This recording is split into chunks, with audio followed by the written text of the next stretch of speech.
Show me the money.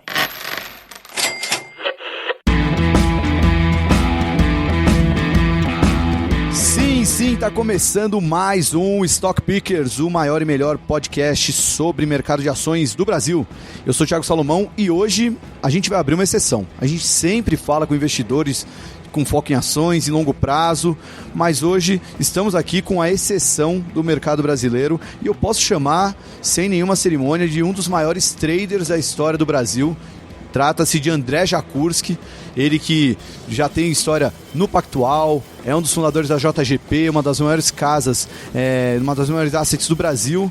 E, bom, primeiramente, estou muito honrado com a sua presença, André. Eu sei que as suas aparições são muito raras, nem sei se já tem algum registro seu numa conversa. Primeiramente, muito bem-vindo ao Stock Pickers, André. Muito obrigado pela oportunidade que vocês estão me dando. E vamos em frente, porque eu estou ansioso para ouvir as suas perguntas. Bom, ansioso estou eu de fazê-las, mas não estou sozinho nessa missão. Juliana Napolitano, editora-chefe do Infomoney e também escritora do Fora da Curva, livro que conta, dentre os 10 personagens, o André Jakurski está entre os 10. Tudo bom, Gil? Tudo bem, obrigada pelo convite, vai ser uma honra participar. Que isso, Gil, eu que agradeço a presença aqui para me ajudar com essa lenda do mercado aqui que está na minha frente. Bom, qual a pergunta que a gente pode começar esse papo? Será que a gente abre para o Jakurski contar a história dele ou a gente já fala um pouco do cenário, Gil? O que você acha? Bom, o que eu acho mais interessante é o seguinte, você é um dos pouquíssimos investidores, acho que no mundo, consegue ganhar dinheiro como trader no curtíssimo prazo e também com operações mais longas. Como é que você toma decisões de investimento? O que você analisa antes de fazer um trade matador? Bem, muitas vezes o trade aparece de repente. Você não tem a menor ideia de o que você vai querer fazer, mas acontecem eventos ao longo do dia ou assim de uma forma assim instantânea que te levam a fazer uma operação. Seja uma informação vinda do mercado internacional, do mercado doméstico e dependendo do posicionamento do mercado para aquele determinado ativo que você acha que vai ter uma resposta a essa informação, a esse evento, você toma a decisão muito rapidamente. É diferente de decisões que você toma fazendo análises, né? Então são vários tipos. Por exemplo, em moedas, eu não faço grandes teorias de longo prazo no mercado de moedas. Então, quando aparecem oportunidades, eu exerço elas instantaneamente.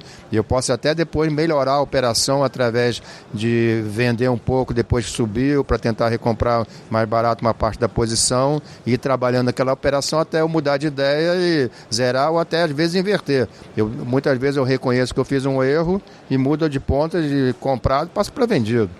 Entendeu? Então, para mim, ficar comprado ou vendido, tanto faz. Para mim, não faz diferença, que às vezes, psicologicamente, para as pessoas, ficar vendido é uma coisa muito difícil, porque elas só pensam em estar comprado. E, na verdade, você está comprado ou vendido é simplesmente um posicionamento de mercado, dependendo do que você acha que vai acontecer com a trajetória daquele ativo. Vou pegar um pouco do gancho do que você já tem dito nas suas últimas aparições. Primeiro, parabéns pela aula que você deu na explicação toda dessa mudança desse novo capitalismo, até talvez o fim do capitalismo como a gente conhece. Mas eu queria pegar todo esse cenário que, para quem já está ouvindo, já deve ter, pelo menos já vou postar, tanto o vídeo que você falou aqui, como as suas últimas falas sobre esse cenário que a gente está vendo de juro baixo, excessivamente baixo no mundo todo, com outra frase que você já disse tempos atrás, que quando você vê uma oportunidade, você vai para matar. Você vai com afinco, montando uma operação grande para que você ganhe de fato um alfa expressivo nisso.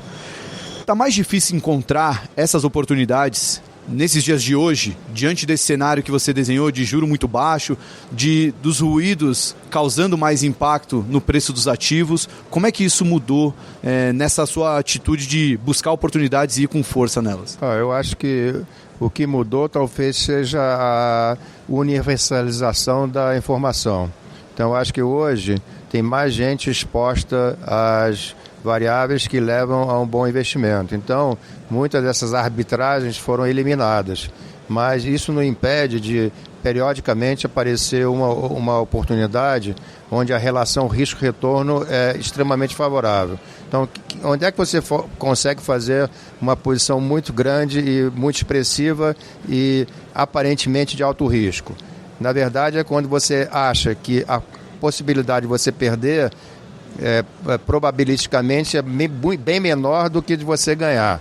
Então, nessa situação, você pode ir com muito mais voracidade na exposição.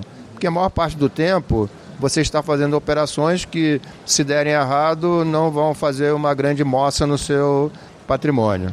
Mas quando você vê uma oportunidade que é realmente de múltiplas vezes o seu investimento e existe uma proteção que você sabe que, se você estiver errado, você não vai perder muito, aí essa é a situação onde você tem que agredir com mais violência o mercado. E você pode contar uma dessas grandes operações que você fez, porque o risco retorno era favorável? Tem várias operações que acontecem, só que pela própria natureza dessas oportunidades, elas são oportunidades que acontecem esporadicamente.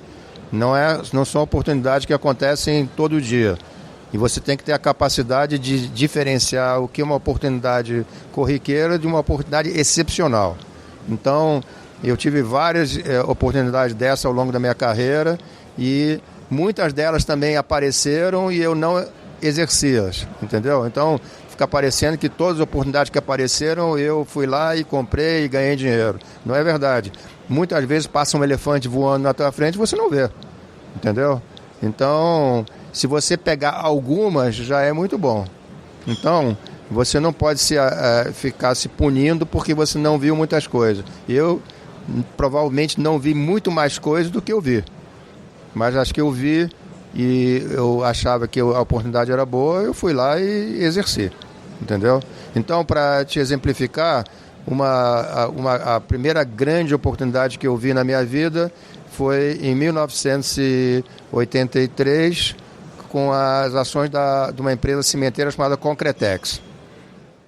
Eu estava acabando de fundar a Pactual e eu, analisando as empresas, verifiquei que essa empresa valia $200 mil na bolsa. Ela tinha 300 e poucos caminhões cimenteiros daqueles, tinha várias usinas e a empresa não valia nada, valia $200 mil. Então, eu fui, ao longo do tempo, comprando essas ações e, para vocês terem uma ideia, as ações custavam R$2, vamos falar em moeda de hoje, né? R$2, R$2,50, R$3, comprei entre R$2 até R$6. E depois, quando teve o plano cruzado, eu fiz um consórcio de bancos e vendi por R$250 essas ações. Então foi uma pancada assim de um múltiplo de 30, 40 vezes o meu investimento. Uma outra oportunidade foi já quando começou o investimento externo na Bolsa em 91, eu vi a oportunidade da Telebrás. A Telebrás valia $400 milhões na Bolsa. E eu, comparando com a Telmex, que tinha acabado de lançar um ADR na Bolsa de Nova York, eu vi que existia uma discrepância dramática entre a valorização da Telebrás e da Telmex. Então eu disse assim, então se é isso, eu vou colocar minhas fichas na Telebrás. E fiz uma posição, comprei para a Pactual e para os clientes, comprei 9,5% da Telebrás por aproximadamente $40 milhões. Essa ação, na época que eu comprei, na época se falava em dólar sobre as ações, porque a inflação era muito alta, então a ação valia $2. E no período de um ano ela saiu de $2 e foi para $32. Nossa! Então, com esse investimento, eu multipliquei 16 vezes o patrimônio da Pactual e dos clientes. Obviamente a Pactual estava alavancada e o percentual do retorno foi muito maior. Isso explica, eu gosto dessa história porque mostra bem a postura como você lida com investimentos, né? Porque foi uma operação que você chegou a falar que mais de 100% do capital do Pactual estava nessa operação. Exatamente. Ou seja, você correu um risco calculado ali, você sabia bem o risco que estava correndo, mas o resultado mudou completamente a história do banco, né? Incrível. Talvez a gente, só para quem esqueci de falar, estamos gravando isso aqui no meio da Expert 2019, evento da XP. Talvez nem estaria tendo um evento desse tamanho se a Pactual não existisse, não tivesse feito toda essa transformação que fez o mercado desde aquela época. Jakurski, deixa eu fazer uma pergunta sobre... Eu gosto de aproveitar quando vem personalidades do mercado como você aqui, para saber como é a sua rotina. Como é que é o seu dia a dia na JGP e até aproveitando com aquilo que a gente falou no começo dessa mudança esse cenário de juro baixo, o que isso está mudando na estratégia de vocês, no dia a dia. Então já aproveitar você contar um pouco da sua rotina como trader até hoje na JGP. Eu vou te dizer, a minha rotina talvez ela seja hoje mais intensa do que era antigamente. Porque antigamente você não tinha tantos ativos para acompanhar, não tinha uma visualização de um mercado global como você tem hoje. Então hoje você tem que acompanhar milhares de variáveis que antigamente não eram relevantes. Eu te diria o seguinte, para você fazer uma boa gestão, você não pode fazer pela metade, você tem que fazer ela intensamente. Porque se você não fizer ela intensamente, a sua eficiência vai baixar dramaticamente. Isso é como se fosse um atleta. Se você não treina todo dia, não faz seus exercícios, você provavelmente não vai desempenhar bem em campo. A mesma coisa na área de investimentos. Se você não fizer o negócio a fundo, você provavelmente não vai ter a capacidade de exercer o seu melhor dentro da sua atividade. Você já falou uma vez, André, que não dá para acertar sempre, né? Quer dizer, o jogo do investimento ali é tentativa e erro e às vezes você erra. Eu queria que você comentasse um erro ou alguns erros que você cometeu e te marcaram, como que você reagiu e que tipo de lição você tirou, se é que dá para tirar alguma lição desse tipo de situação. Eu erro diariamente, então as lições são diárias e horárias às vezes. Então eu te diria que é o seguinte... como eu tenho uma estratégia de sempre cortar os erros rapidamente, eu nunca tive uma experiência assim dramática de um prejuízo enorme por causa de uma operação. Eu vou te dar um exemplo que aconteceu o ano passado. Eu tinha uma posição gigantesca em títulos da Argentina, vencendo até o final de 2018. E em abril, acho que foi em abril, realmente teve uma mudança assim, dramática de humor no mercado argentino. E pareceu durante umas 2 semanas que a Argentina ia quebrar. E eu tinha esses títulos de dívida que venciam num prazo curto, então eu achava que estava tranquilo, elas tinham um rendimento maior do que os outros títulos que estavam no mercado. Então, quando eu percebi que eu estava numa situação de difícil extração, porque a posição era muito grande, tinha uma posição de mais de 400 milhões de dólares, o que eu fiz foi, imediatamente, eu fui no mercado e paguei o CDS da Argentina, comprei CDS no mesmo valor que eu tinha das dívidas, um CDS de 5 anos, apesar da minha dívida vencer num prazo de 9 meses, porque eu imaginei que se a Argentina quebrasse, todas as dívidas de longo e curto prazo cairiam para o mesmo preço. Então não adiantava usar o duration da dívida, eu tive que usar 1 para 1. E eu fiz isso e no final das contas o prejuízo da operação foi em torno de 4 milhões de dólares. Então eu perdi 1% e podia ter levado um tranco gigantesco se eu não tivesse sido rápido. A sorte foi para a Argentina de que ela foi correndo no FMI e o FMI deu um gás para a Argentina e salvou ela de uma quebra iminente. Então isso aí é um caso que eu posso descrever que é recente, entendeu? Então eu sempre busco ser muito rápido nas decisões. Quando eu vejo que o negócio não está funcionando, eu saio correndo e tento evitar o pior. É o desapego total, não cria vínculo, não cria amor à posição. Fundamental para um trader. André, você já disse hoje e disse também num evento recente que você lê 400 páginas por dia. E eu tuitei isso e muita gente veio falar um absurdo. Ninguém lê 400 páginas por dia. Bom, então, explica para quem está ouvindo Stock Pickers como ler 400 páginas por dia. A verdade é o seguinte, que eu não gosto de ler na tela, então eu imprimo os e-mails que eu recebo, olho o meu WhatsApp, né? E muitas pessoas que me auxiliam imprimem artigos ou relatórios que elas acham que vão ser relevantes para mim. Então, eu tenho uma sapilha de papel que fica na minha mesa e eu fico olhando o mercado e ao mesmo tempo lendo. Então, por exemplo, se tem um relatório assim, inflação que saiu na Austrália, tá certo? Se eu não estiver muito focado na Austrália naquele momento, eu vou ler aquele relatório de 2 páginas em 30 segundos, tá certo? Porque eu não preciso me aprofundar, preciso olhar os pontos principais. Peguei e joguei fora.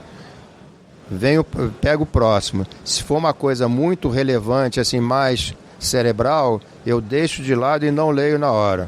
Eu deixo para ler depois do mercado ou no fim de semana. E se for uma coisa que é muito importante e dá para ler naquela hora, eu leio com mais cuidado. Então, ao longo do dia, você tem uma quantidade enorme, por exemplo, Wall Street Journal, Financial Times, tudo isso, eu tenho artigos que o pessoal imprime para mim, que eles selecionaram para eu ler, tá certo? Como se fosse um clipping. Então, às vezes eu faço uma leitura dinâmica. Por exemplo, saiu a briga entre o Japão e a Coreia das exportações por causa de reparações de guerra. Eu leio aquilo em 10 segundos.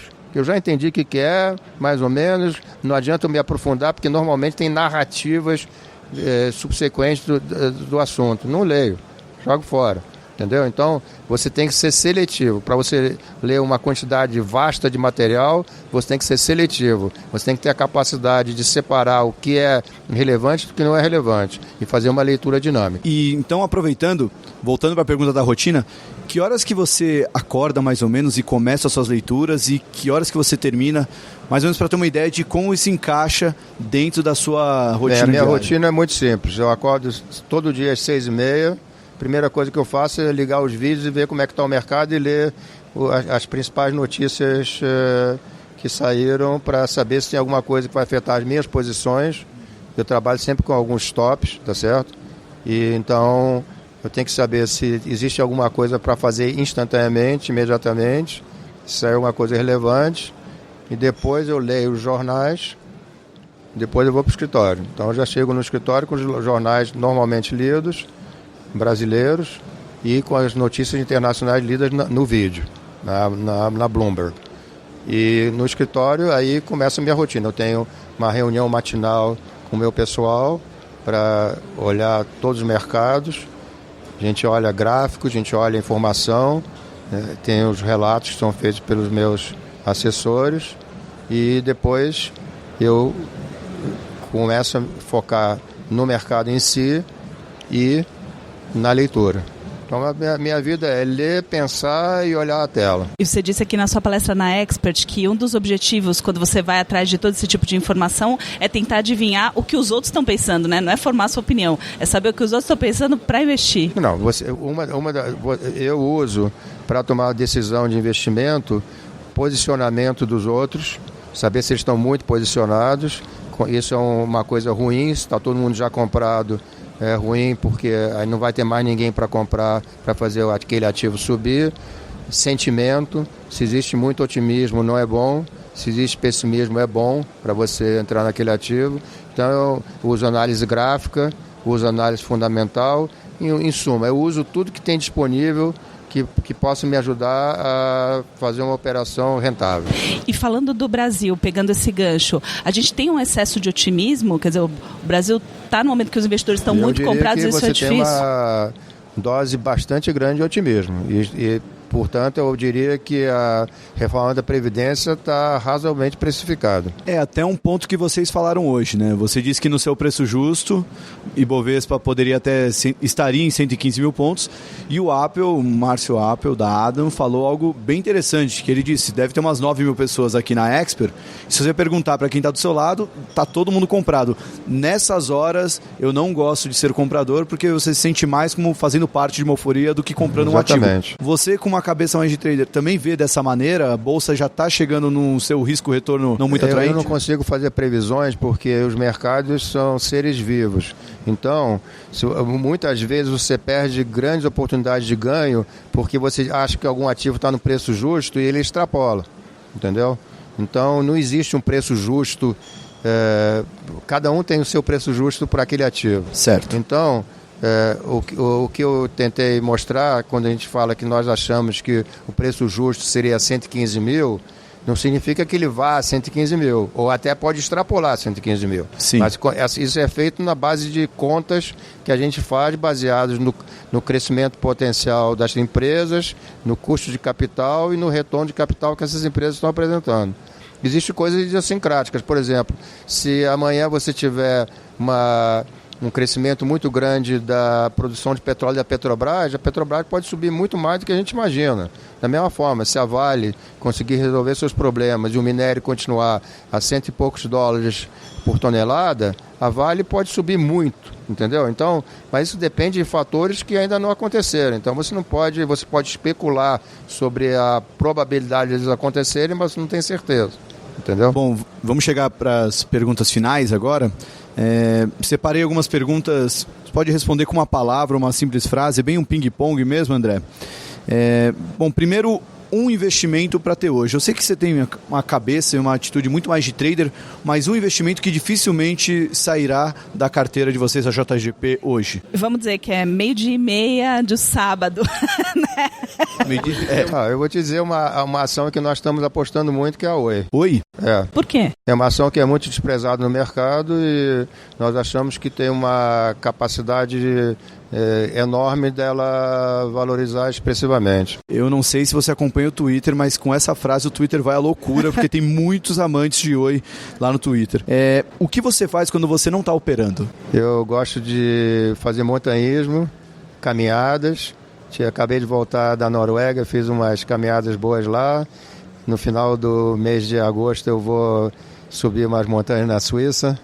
Então, realmente, hoje, infelizmente, estou mais velho, não consigo fazer mais as escaladas que eu fazia antigamente, mas... Então, duas perguntas em cima disso. Primeiro, quando você sai de férias, você desliga completamente do mercado ou você continua acompanhando? Depende de onde são as férias. Se eu estiver indo para uma grande cidade, eu fico ligado nos mercados. E se eu estiver na montanha, não tem como acompanhar. Mas você consegue desligar mesmo? Consigo. Uma das minhas maiores terapias é caminhar e ar livre. E você falou de Noruega. Muitos gestores macro estão até apostando contra. A Noruega é um dos poucos países do mundo que está subindo juros, né, nesse cenário que está todo mundo reduzindo juros. Vocês têm alguma posição em Noruega? Não tenho nenhuma posição e eu não opero praticamente nunca na Noruega porque não é um mercado tão importante que eu possa dedicar meu tempo para acompanhar. Legal. Você está vendido em alguma coisa? O que eu estou vendido? Não, no momento não estou vendido em nada. Não, estou vendido sim, desculpe. Estou vendido no euro contra o peso mexicano, basicamente é isso. Estou vendido também no dólar contra a moeda da Índia. O que você pensou em ser, além de investidor, né? Quando você era jovem, alguma profissão que você quase seguiu ou pensou em fazer? Astrônomo. Astrônomo? Eu trabalhava no Observatório Nacional, fazia muitos trabalhos, alguns foram até feitos em conjunto com o Smithsonian Institution. Foi uma curiosidade que quando foi no Rio, a qualidade da atmosfera é ruim, né? Tem muita luminosidade, a qualidade do ar é péssima, então quando o Observatório Nacional resolveu fazer um observatório mais avançado, resolveu fazer ele em Maria da Fé, em Minas. Aí quando eu vi onde é que era Maria da Fé, eu disse que eu não quero mais ser astrônomo. Bom, e qual conselho o André Jakurski de hoje daria para o André Jakurski de 20 anos de idade? Descubra o lugar que você vai morrer para nunca ir lá. Bom, e a última pergunta. Após tantos anos no mercado, ganhando milhões, bilhões, trazendo resultados muito positivos, não só para você, para os seus cotistas, para o mercado em geral, o que te dá tesão de continuar fazendo o que você faz? E você se vê fazendo outra coisa que não seja operar? Eu vou te dizer, a minha rotina não é só operar, eu tenho que ajudar na gestão da empresa, fazer recrutamento, novas áreas, desenvolver novas áreas. Nós estamos desenvolvendo bastante nossa área de crédito hoje em dia. Nós temos uma Wealth Management que também está em grande expansão. Então, mas realmente o que eu gosto de fazer é mercado. Isso é um desafio que não é um desafio monetário. É um desafio que você quer vencer. É como jogar tênis, jogar futebol. Eu quero ganhar, entendeu? Então, realmente, a satisfação que dá de você refletir sobre situações e conseguir com isso ganhar dinheiro, é uma forma de você manter um score, né? Não é, na verdade, o dinheiro, tá certo? Eu não preciso de dinheiro, tá certo? Eu preciso realmente ter uma satisfação, uma motivação para eu levantar de manhã cedo e com aquela vontade de chegar no escritório e realizar os meus sonhos, entendeu? E André, tem um investidor que você admire hoje? Eu admirei ao longo do tempo muitos investidores. Eu admirei muito o George Soros, que eu acho que é um dos mais grandes campeões. Ele se tornou uma pessoa meio controvertida porque tem umas ideias meio diferentes, mas como investidor, no auge da vida de profissional dele, não tinha igual. Era realmente um craque. O Stan Druckenmiller, que durante algum tempo trabalhou com ele, também é um cara excepcional. São pessoas que ganham dinheiro de uma forma incrível e com volumes muito grandes, entendeu? São volumes que extrapolam o tamanho dos investimentos que nós temos aqui no Brasil. Claro que os mercados lá são muito mais líquidos, muito maiores, mas são caras que ganharam dinheiro ao longo de 20, 30 anos, ou até mais nas suas carreiras. E para finalizar aqui, das minhas perguntas pelo menos, o que você gostaria de fazer no mercado financeiro que você ainda não fez? Eu gostaria de fazer coisas que eu não tenho competência para fazer. Então, eu acho que eu jamais as farei, porque eu acho que você precisa ter uma vantagem competitiva para você entrar no mercado. Por exemplo, eu nunca consegui compatibilizar ser um investidor de private equity com um investidor de ativos líquidos. Por quê? Porque são tempos diferentes e formas diferentes de você fazer esse tipo de investimento. Então, é inviável você ficar sentado numa mesa de operações e tentar descobrir empresas nas quais você pode investir, que demanda um tempo muito grande de você estar fora e falar com clientes, fornecedores, credores. Então, tentar descobrir a personalidade dos líderes dessas empresas. Então, é muito difícil. Então, isso eu não fiz e jamais farei. O que eu faço? As coisas que eu não tenho competência, eu delego para outras pessoas fazerem por mim. Então, no meu portfólio de investimentos, eu não faço só investimentos que eu vá gerir. Eu aloco também para terceiros. Bom, dessa forma a gente finaliza, que o nosso tempo já está acabando.